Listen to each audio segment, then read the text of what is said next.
اب وہ چلا جو اللہ کے پاس سے مدد کرنے کے لیے آیا تھا. اور اب ایک ہی جنگ, اس ایک جنگ کے 2 شیٹس دیکھو. اور مجھے اجازت دے دو بھائی, ایک مرتبہ جب جنگ ہوئی نا مشرکین سے, تو مشرکین ایک بت کو لے کے آ گئے, اس کا نام تھا عزا. عزا ایک دیوی ہے, مؤنث بت. اسے میدان میں لائے اور اپنے فوج کے سامنے رکھ دیا اسے. بہت مشہور بت ہے عزا. ادھر مسلمانوں کا لشکر ہے, ادھر مشرکین کا لشکر ہے, بیچ میں عزا رکھا ہوا ہے. اور آتے جاتے ہوئے مسلمانوں سے وہ پکار کے کہتے ہیں ان لنا عزا ولا عزا لکم. مسلمانوں, ہم تو عزا کو لے کے آئے ہیں, تمہارے پاس عزا نہیں ہے. نہیں ہے تو نہیں ہے. لیکن وہ تنزیہ طور پہ فرما رہے تھے مشرکین. اب وہ فرما رہے تھے, میری زبان سے نکل گیا. بعد میں چونکہ کلمہ پڑھ کے مسلمان ہو گئے تھے نا,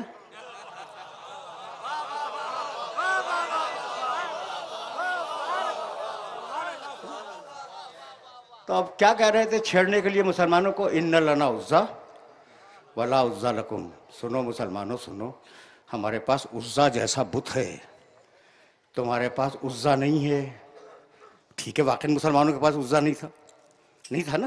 اچھا, تو اب جوشیلے مسلمان غصے میں آئے اور آئے کہ یا رسول اللہ, یہ مشرک بہت طنز کر رہے ہیں, تانے دے رہے ہیں کہ ان کے پاس عزا ہے, ہمارے پاس عزا نہیں ہے. تو یا رسول اللہ جواب کی اجازت دے دیں. کہ نہیں, تم بیٹھ جاؤ, علی جواب دینے کے لیے جائے گا.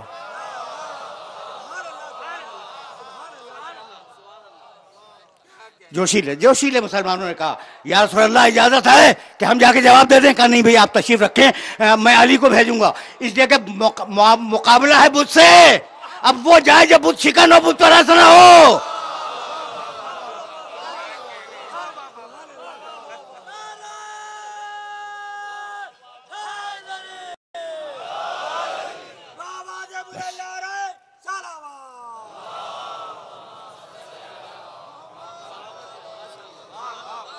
کہا یا علی جاؤ, انہیں جواب دے دو. بس جیسے ہی انہوں نے علی کی صورت دیکھی, مشرکوں نے ادھر سے آواز بلند کی, ان لنا عزا ولا عزا لکم. ادھر علی نے ہاتھ اٹھائے اور کہا اللہ مولانا ولا مولا لکم. اللہ ہمارا مولا ہے, تمہارے پاس کوئی مولا نہیں ہے. وہ دن اور آج کا دن مشرکوں کے پاس مولا نہیں ہوا کرتا.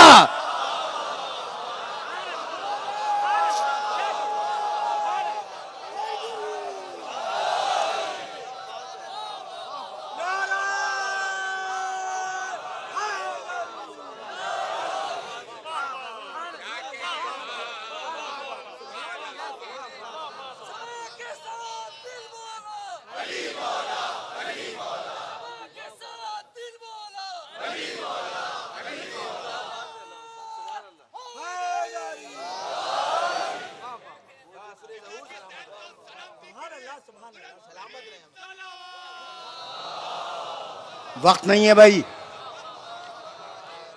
میرے پاس وقت نہیں ہے, لیکن اب میری مجبوری ہے.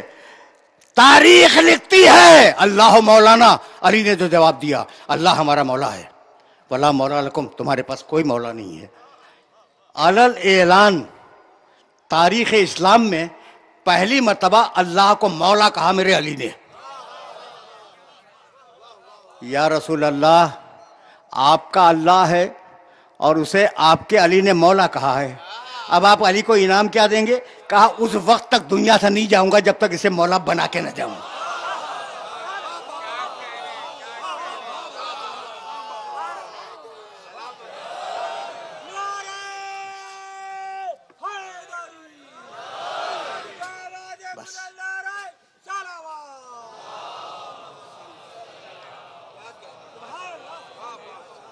وجعل لی, یہ ہے سلطان نصیر. وجعل لی من لدن کا سلطان نصیرہ, مالک اپنے پاس سے ایک مدد کرنے والا دے دے. سمجھ میں آیا کہ اللہ کے پاس سے مدد کرنے والا کون آیا؟ وہی جنگ ہے جس میں کافر عزا لے کے آئے تھے. جنگ بدلی نہیں ہے, وہی جنگ ہے. بس آخری جملہ سنو اور 2 جملے مصائب کے بھی عرض کرنے ہیں، لیکن یہ بات مکمل ہو جائے۔ جنگ وہی ہے، گھمسان کا رن تھا، اور اس گھمسان کے رن میں یا ابو محجن ثقفی ایک صحابی ہیں رسول کے اور جنگ میں تشریف فرما تھے، یا ابو دجانہ، ان دونوں میں امر دائر ہے کہ کس کے ساتھ ہوا۔ لڑتے لڑتے صحابیہ رسول کی تلوار ٹوٹ گئی، ٹوٹی ہوئی تلوار لے کے آئے، یا رسول اللہ میری تلوار ٹوٹ گئی۔ بھائی توجہ رکھنا، یا رسول اللہ میری تلوار ٹوٹ گئی۔ بھائی رسول کیا کریں، جان رہا تھا کہ رسول حلال مشکلات ہے، صحابیہ رسول ہے نا، معرفت تھی کہ رسول حلال مشکلات ہے، رسول کوئی نہ کوئی حل تو دے گا۔ ٹوٹی ہوئی تلوار دکھائی، یا رسول اللہ میں لڑ رہا تھا میری تلوار ٹوٹ گئی۔ رسول نے عرشے پہ تشریف فرما تھے، زمین کی طرف دیکھا، کھجور کی ایک ٹہنی پڑی ہوئی تھی، اٹھائی اور کہا کہ لو یہ تلوار۔ وہ ٹہنی صحابی رسول کے ہاتھ میں تلوار بنی اور وہ پھر جنگ کے بادلوں میں ڈوب گیا۔ سن لیا، آرام سے سن لیا، فرمانا ہے کہ جی ہاں میں نے آرام سے سن لیا۔ تو تم بھی اب آرام ہی سے سن لو، اور دو ہی جملے ہیں بس۔ ہوا کیا، صحابیہ رسول کی تلوار ٹوٹ گئی، ٹوٹی ہوئی تلوار دکھائی، یا رسول اللہ میری تلوار ٹوٹ گئی۔ کھجور کی ٹہنی پڑی تھی، رسول نے جھک کے اٹھائی اور اٹھا کے فرمایا کہ یہ تلوار لو، اور اس کے ہاتھ میں تلوار بنی اور وہ جنگلوں میں جنگ کے جنگلوں میں ڈوب گیا۔ گھمسان یعنی نیزوں کا جنگل تھا، تلواروں کا جنگل تھا، اس جنگل میں ڈوب گیا اور جنگ کرنے لگا۔ اب اس کا حشر کیا ہوا، کبھی پھر صحیح شہید ہوا ہے۔ ٹھیک، ابھی کچھ دیر نہ گزری تھی کہ ایک مرتبہ ٹوٹی ہوئی تلوار لیے ہوئے علی آ گئے، یا رسول اللہ میری تلوار ٹوٹ گئی۔ یا رسول اللہ میری تلوار ٹوٹ گئی۔ اب میں ہاتھ جوڑ کے عرض کروں کہ یا رسول اللہ نیچے دیکھیے، ایک ٹہنی اسے بھی دے دیجئے۔ نہیں، علی نے کہا یا رسول اللہ میری تلوار ٹوٹ گئی۔ علی خاموش، رسول خاموش۔ علی نے پھر کہا یا رسول اللہ میری تلوار ٹوٹ گئی، رسول خاموش۔ ٹھیک، علی نے تیسری مرتبہ کہا یا رسول اللہ میری تلوار ٹوٹ گئی، رسول خاموش۔ اتنے میں ایک فرشتہ چیختا ہوا آیا، لا فتح الا علی، لا فتح الا علی، لا سیف الا ذو الفقار، اور کہا یا رسول اللہ یہ تلوار دے دیجئے۔ اب میں پوچھتا ہوں یا رسول اللہ آپ ٹہنی اٹھا کر تلوار بنا کے دے سکتے تھے، یا آپ نے انتظار کیوں فرمایا؟ تو جواب یہی ہوگا کہ بھائی اگر سپاہی ادھر سے آیا ہے تو اسلحہ بھی ادھر ہی سے آئے۔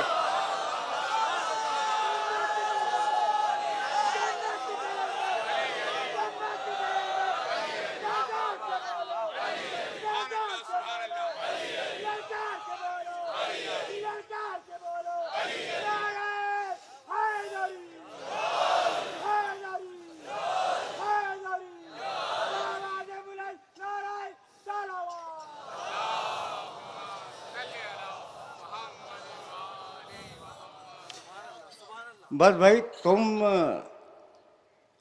اگر میرے پاس دامن وقت میں گنجائش ہوتی تو جس انہماک سے سن رہے ہو نا، میں سلسلہ فکر کو اور آگے لے جاتا، لیکن مجھے ایک جملہ مل گیا ہے کربلا تک جانے کے لیے۔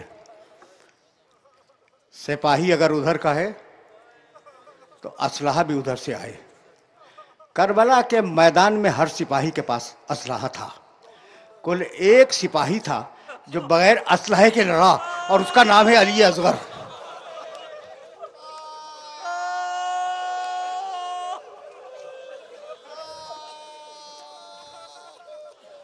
کیسی تمہاری صدائیں بلند ہو گئی ہیں۔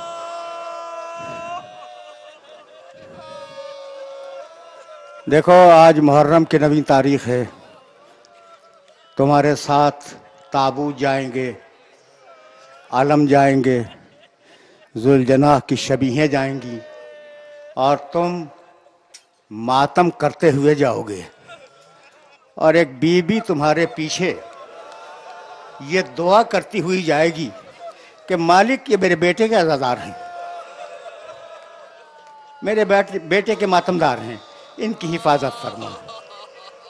بس تذکرہ اس چھوٹے شہزادے کا آ گیا، اس ننھے سپاہی کا، اور تم تو اشاروں میں بات سمجھتے ہو، تفصیل میں جانے کی ضرورت نہیں ہے۔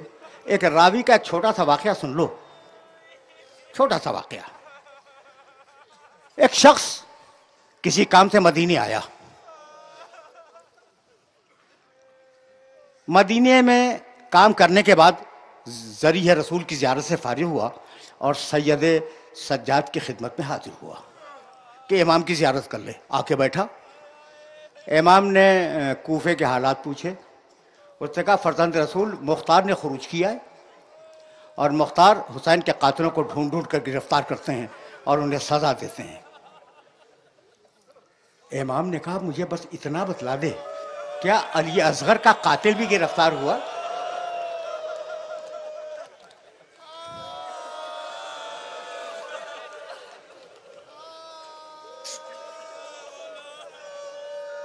ہرملہ، کیا ہرملہ گرفتار ہوا؟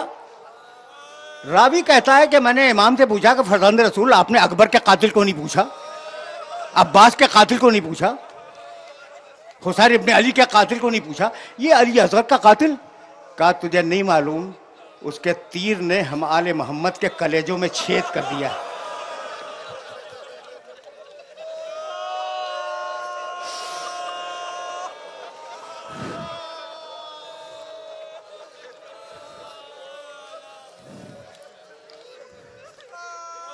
رونے کا دن ہے نا، رونے کا دن ہے، میں نے چاہا کہ یہ واقعہ تمہیں ہدیہ کر دوں۔ راوی کہتا ہے کہ میں کام سے فارغ ہو کے واپس آیا کوفے، مختار میرے دوست تھے، میں مختار سے ملنے کے لیے گیا۔ میں مختار کے پاس ان کے دربار میں بیٹھا ہوا تھا کہ اتنے میں خبر آئی کہ ہرملہ گرفتار ہو گیا۔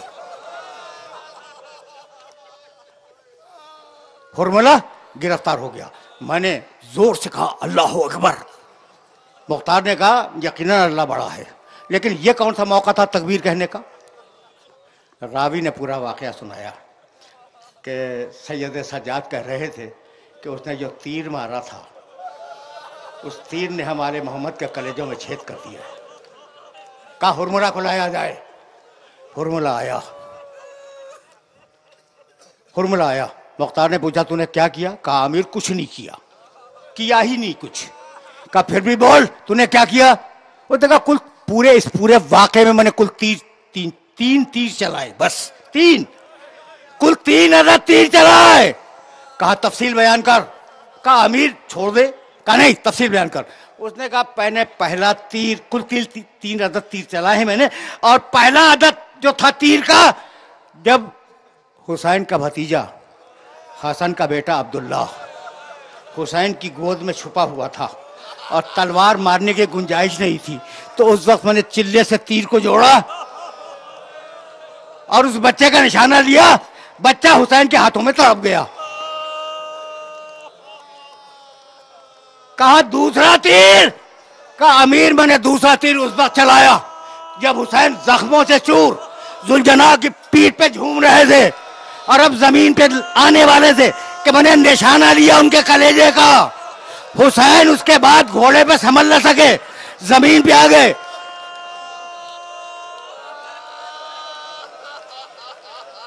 کہا ہرملہ تیسرا تیر؟